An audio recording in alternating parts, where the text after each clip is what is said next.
বিকেলে খামারের বাইরে খেলায় মেতেছে বাছুরগুলো। এরা একজন যেন আরেকজনের আত্মীয়, কারণ এই খামারেই তাদের মায়েদেরও বাস। ছোট থেকে এই খামারেই একদিন বড় গরু হবে বাছুরগুলো। এদের আগের প্রজন্ম আরেকটু বড়। এর মধ্যে ষাঁড় বাছুরগুলো একটু বাড়তি যত্ন করে কোরবানির জন্য প্রস্তুত করে খামারটি। নারায়ণগঞ্জের ২৫০০ উপজেলার চামুরকান্দি গ্রামের রিসুলি অ্যাগ্রো ফার্মে পাওয়া যায় এরকম খামারের গরু। খুব বড় সাইজের নয়, তবে খুব আকর্ষণীয় তাদের গরুগুলো। প্রতি বছর মধ্যম আকারের দেশি আর দেশাল জাতের গরুই কেবল প্রস্তুত করে খামারটি।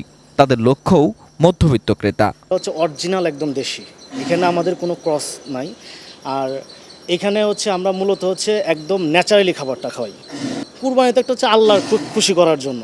এখন অনেকে আছে গরু 10 লাখ 20 লাখ, কিন্তু আমাদের ইন্টেনশনের চিন্তা ভাবনা হচ্ছে আমরা হচ্ছে মধ্যবিত্ত পরিবারও যেন কুরবানিতে দিতে পারে। সেই 5 লাখ এরকম, সর্বোচ্চ 5 লাখ 7 লাখ এরকমের ভেতরে আছে। আমরা হচ্ছে মেন টার্গেট হচ্ছে মধ্যবিত্ত টার্গেট করছি এরকম। কারণ দেখা যায় একটা মধ্যবিত্তর পক্ষে সম্ভব না যে আপনার হচ্ছে 5 লাখ 6 লাখ টাকা গরু কেনা। তারা হচ্ছে চাইবে হচ্ছে কি 3 জন 4 জন মিলে যেন একটা গরু দিতে পারি। অনেকেই যারা আছে তারা হচ্ছে অনেক খামারেই বিশাল বড় বড় গরু করছে। আমরা এরকম বিশাল বড় বড় গরু করি নাই। আমাদের টার্গেটটাই হচ্ছে মেন যে আমরা দেশি গরু বড় করব, আমরা দেশি খাবার খাওয়াবো, ন্যাচারালি বড় হবে এবং মধ্যবিত্ত যেন টার্গেট করতে হবে, ক্রয় ক্ষমতার মধ্যে থাকে। কারণ বর্তমান বাজার হিসাব করে তো আপনারা জানেনই কী অবস্থা। সেই হিসাব করে আমরা আমাদের এই নিউ রেসুলি এগ্রি ফার্মকে আমরা হচ্ছে মধ্যবিত্তকে আমরা টার্গেট করছি। খামারের বাইরে উৎপাদিত ঘাস আর দানাদার খাবারই বেড়ে ওঠে এসব গরু। ক্রেতাদেরও বেশ পছন্দ তাদের এসব গরু। এখানে বলতে গেলে 450-500-র মধ্যে কেজির মধ্যে গরুগুলো আছে আমাদের কাছে।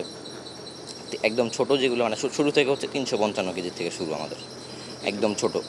তারপর থেকে একদম হাইয়েস্ট আছে হচ্ছে 580 কেজি এরকম। খাবার আমাদের এখানে জমিতে আমরা যেটা ঘাস উৎপাদন করি, তারপর হচ্ছে ভুসি খাওয়ানো, মানে নর্মাল যে দেশি গরুগুলো যেটা পছন্দ করে খাইতে, ওগুলো আমরা খাওয়াই।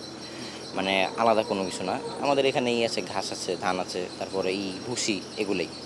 বড় গরু হাইপ তুলতে পারে, অনেক হাইপ তুলে। যেরকম আপনি ভিডিও করে ফেসবুকে পোস্ট করলাম, অনেক ভিউজ হলো, অনেক লাইকস হলো, কমেন্ট হলো, কিন্তু সেল হয় না, হাইপ উঠে অনেক। আমাদের গত বছর একটা গরু ছিল 650 কেজির মতো, ওই গরুটা অনেক হাইপ উঠছিল, অনেক হাইপ, কিন্তু ওটা সেল হয় না। তারপর আমরা নিজেরাই, আমার অনেক পছন্দ, ওটার নাম ছিল লাল বাদশা, ওটার ছবি আবার এখন আছে। তো ওই গরুটাকে আমরা চেষ্টা করছিলাম সেল করতে, মানে বড় গরু সেল আর মানে কিনতে চায় না আর কি।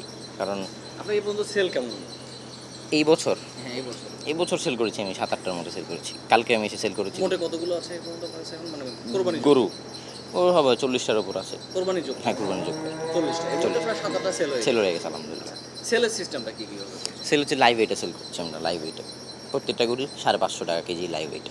আপনি ছবিতে দেখলে বুঝবেন, ছবি তো মাশাআল্লাহ সুন্দর, সামনে আসলে আরও সুন্দর লাগবে।